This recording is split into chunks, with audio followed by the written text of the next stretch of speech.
Well, March Madness is in the books.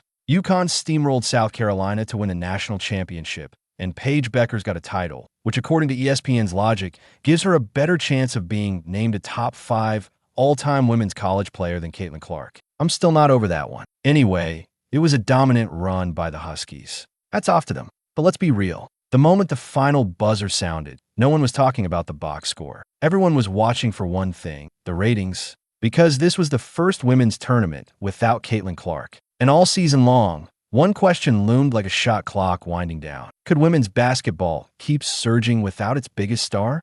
We all remember Caitlin Clark's grand finale, South Carolina versus Iowa, in the 2024 national title game. It pulled in a staggering 18,900,000 viewers on average and peaked at 24,100,000 in the final stretch, an absolutely insane number for any sport, let alone women's college basketball. That wasn't just must-see TV. That was the most watched women's college basketball game of all time. It even outdrew the men's final that year. Caitlin Clark wasn't just the most popular college player. She was a one-woman ratings machine. So heading into 2025, the haters, the skeptics, the it's more than one player crowd, they were praying this year's numbers could prove them right. That fans would stick around to watch when Caitlin wasn't around. Well, spoiler alert, they got a double dose of pain. The whole "it's more than Caitlin" narrative, it's over. Done. Dusted. Caitlin's dominance is forever etched in stone. Two key games, this year's Final Four and the championship, delivered the verdict loud and clear. And we're not talking vague comparisons here. These were apples to apples. Same teams, same stakes, and the results,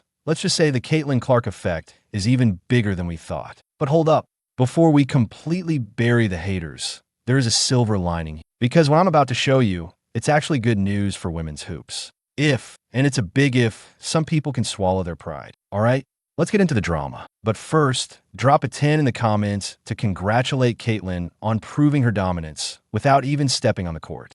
You'll see why 10 matters in just a minute. First, before we break down the drop-off, let's remind ourselves just how insane the Caitlin Clark era in the NCAA really was. She didn't just break records. She rewrote how the sport was watched. Every game she touched turned into a national event. The hype was unreal, and the numbers backed it up. It all started in 2023. Clark led Iowa to the title game against LSU. And even though they lost, the championship pulled in 9,900,000 viewers, the most watched women's college game ever at that point. But that was just the preview. Caitlin came back for 2024 and took things to stratospheric levels. Every round of the tournament saw viewership climb. And when she faced South Carolina in the final, an average of 18,900,000 tuned in across ABC and ESPN. That's a 90% jump over the previous year, and nearly triple what the 2022 title game drew.